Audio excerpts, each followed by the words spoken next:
Napanatili ng Pilipinas ang pagkilala bilang isa sa may malaking potensyal sa larangan ng pamumuhunan at kalakalan.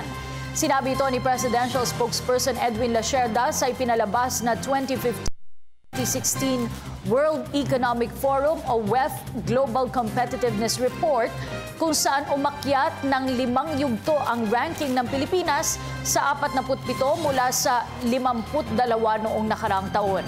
Mula sa resulta ng ranking nitong 2010 at 2011 kumpara sa 2015 to 2016 reports, nakita ang malaking improvement sa larangan ng innovation, institutions at macroeconomic environment.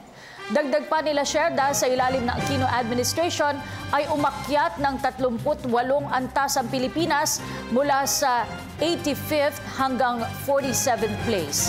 Patunay lamang anya ito ng makatotohanang pag-iral ng daang matuwid.